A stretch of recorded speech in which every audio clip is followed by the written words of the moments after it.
Hello everyone and welcome to my channel, and today I will be reading a multi-character listener by me. So let's get into it. Midoriya Izuku. Midoriya had no idea why they were wearing such tight things. But it's not that he usually actually cared. He was not conservative in any matter. It is simply that he was unused to seeing you like this. And so, it made him a lot more embarrassed than usual. He was looking at you and trying his best not to let his mind get wild. It was a bit overwhelming, a bit too much. And most of all, he had no idea what to do but look at you. And he felt like he was doing even a bad job of that because he was looking too obviously. And that's when you turned toward him, frowning as you tilted your head. Izuku? What are you doing exactly? You're just staring at me, and you've been doing that for 10 minutes. Is something wrong? Is there anything on my clothes? You ask him, but he blushes brightly, looking away. No, not at all. It's just that you're, it doesn't matter, Wayan. Please, don't focus on it. Izuku, you will tell me right now what's going on. Come on. What is it? What are you staring at exactly? Well, I was staring at, you. I just like your outfit, Wayan. It's really pretty, he says. And you smile, noticing where his eyes are going. And you find yourself chuckling. You know, I know that I don't usually wear such short things. You can just say that. You're obviously staring at my thighs. You know, you don't want to say it, but a girl knows when someone's staring. Now, are you just going to stare and not do anything else? You want me to do something else? You laugh, looking at his flustered face before shaking your head. You don't have to. I was just trying to tease you here.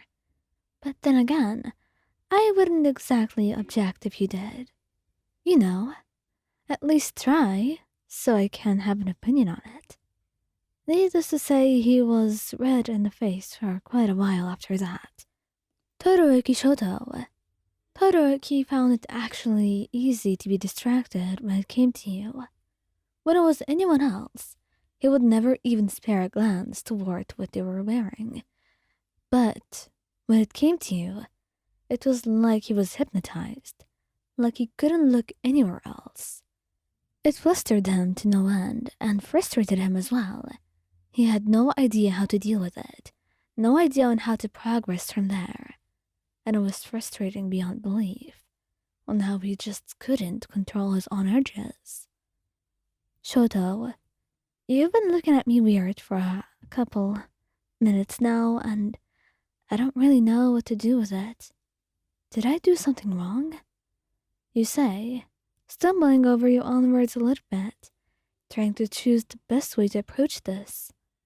But then, when you looked away and blushed, you had a feeling that your thoughts were in the wrong place at first. Shoto, is something wrong?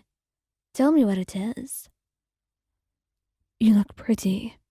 That's all, he says, after some hesitation, and you find yourself smiling, blushing because this came out of nowhere, and you wrap your arms around him, kissing his cheek gently. Oh, Shoto, I didn't expect this from you. You're not usually one to stare, but you know what? I accept it. I don't mind at all. But seeing you all shy like this, it's kind of adorable. And you know what? There's nothing wrong with you staring at me. I was just worried that you were upset with me or something. I could never be upset with you. You just look so pretty when you're wearing shorts, I suppose, he says, struggling, because he's not usually used to wording things in such an obvious and straight way. Usually, those thoughts are locked into his own mind, and there's nothing he can do to get them out. But right now, Well, right now they were with you, and it was a good thing. He never minded telling you anything at all. Bakugou Katsuki. Now, Katsuki was not exactly someone that was accepting of intimacy or vulnerability, or even complimenting others in a normal manner.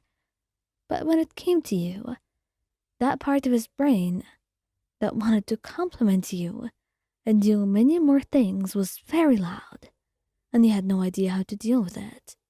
He wanted nothing more than to take you into his arms, to kiss you and love you in more ways than one. And yet, he was kind of stuck with his own ability to do that, because he was not really that good at it.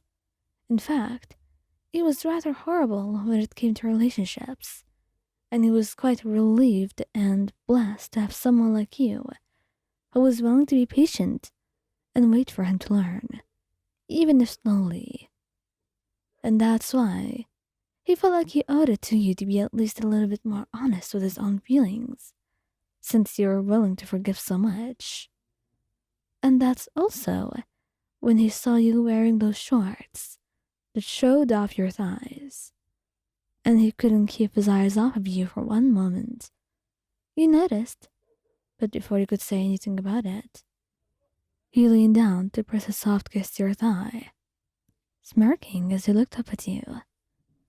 You shouldn't wear these kind of things around me. Who knows? Maybe I won't be able to control myself very well. Your breath hitched as you stared at him. You weren't sure what to say, because it was so unexpected, and so unlike him too. Are you really my Katsuki right now? He huffed, kissing you on the lips this time. Now what do you think? Am I not your Katsuki? No, you are. It just shocked me a little bit, I guess. But if you really think that it looks that pretty, then I don't mind you showing me how pretty you think I am. You say, and he looks at you in a mischievous way, a way that tells you he has many more ways to show you just how pretty he thinks you are. And he's about to do that in action. And maybe your movie night will be interrupted today and be delayed. He can stay up. Just today, though.